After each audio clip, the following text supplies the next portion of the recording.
আজকে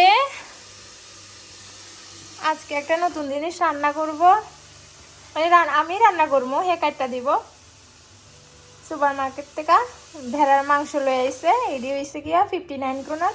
এটা যেহেতু ফ্রিজারে আসিল পুরাই বরফ হইয়া রয়েছে, আর এটা হয়েছে গিয়া 59 ক্রোনার, মানে 600-650 টাকার মতো না।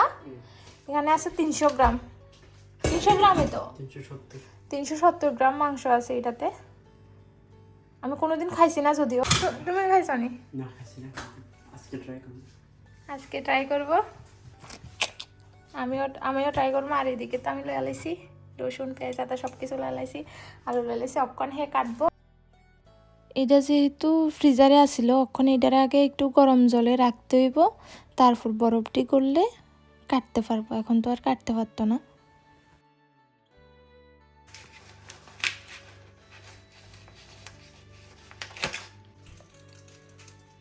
আমি যদিও কোনোদিন খাইছি না, কেমন হয় খাইতে কইতে পারি না।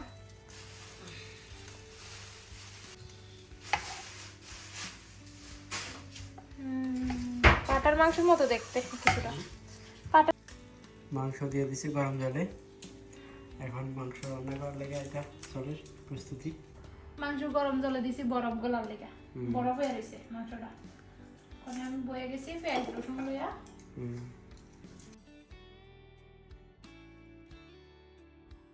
মোবাইল দেখতে দেখতে রসুন চলতেছে।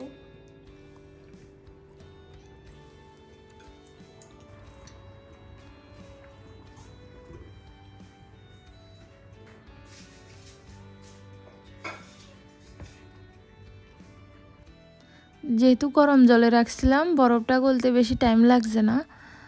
আর বরফ গলার পরে অক্ষণে হে মাংসটিরে কাটতে লেতে আছে। আর মাংসটা কিন্তু একবারে নরম আছিল, মানে হাড়ের সাইডটা আনছি না আমরা।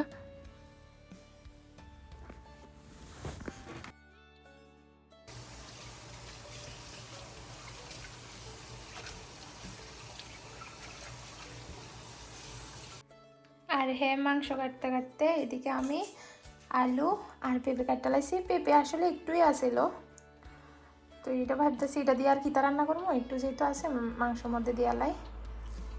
আর ওখানে আদা রসুন পেস্টটারে পেস্ট করতে হইব।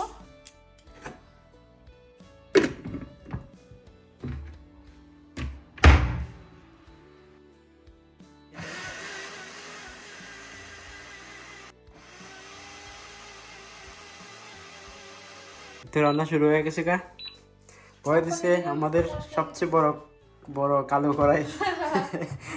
রান্না করে খাওয়াইতে আসি যে মাইনে দাও নি আমারে, এত দূরে আয়া মা বাবারে ছাইরা তোমার রান্না করে খাওয়াইতে আসি আমি। ফেরে বাতে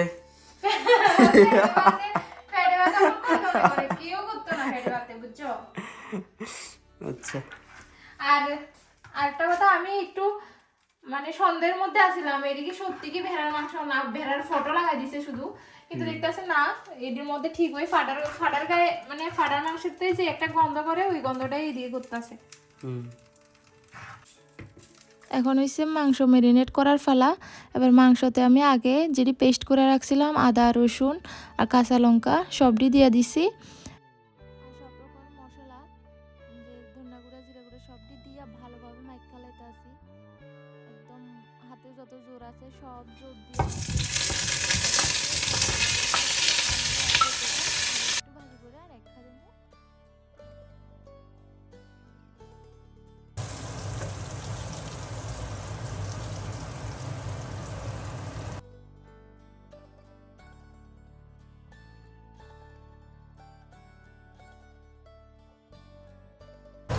আমি ভাবছি পেঁপেটি সিদ্ধ হইতো না, ওখানে থেকে একদম নরম হয়ে গেছে।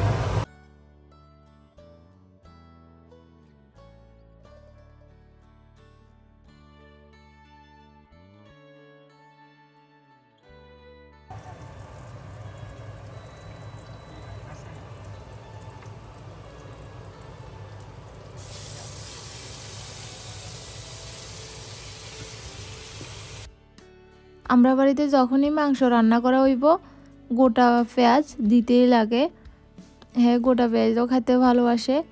আর আমিও খাইতে ভালোবাসি, শুধু হ্যাঁ না, সবসময় কই হ্যাঁ ভালোবাসে, আমিও অনেক ভালোবাসি গোটা পেঁয়াজ খাইতে। তো এখানেও দিয়ে নিছি 4টা গোটা পেঁয়াজ, 4টা বলতে এইদিকে পেঁয়াজটি তো ছোটো ছোটো, এর লেগে 4টা দিছি। আজকে রান্নাবান্না শেষ হইতে একটু বেশি দেরি হয়ে গেছে গা। ডেইলি আমার কোনো না কোনো কারণে দেরি হয়, কিন্তু আজকে একটু এক্সট্রিম লেভেলে দেরি হয়ে গেছে গা। হ্যাঁ, তো একটু পরে আয়া দেখতে আছে রান্না কতদূর আগাইছে। আর অক্ষণে বাজে 1:30, আজকে অন্য আমরা খাওয়ানো হয়েছে না। এদিকে আমার মাংস রান্না প্রায় হয়ে আইছে, তরকারি হয়ে গেছে, আমার ভাতও লইছে, আমি লেগে লইছি আর লেগে লইছি, অনেক দেরি হয়ে গেছে। একদিকে আমি রেডি, আজকে প্রথমবার ভেড়ার মাংস ট্রাই করবা, কইরা জানাইবা কেমন হইছে, মানে কইবা আর কি কেমন হইছে। আস্তে ধীরে খাও, গরম তো জিব্বা পুড়ে যাবো গা।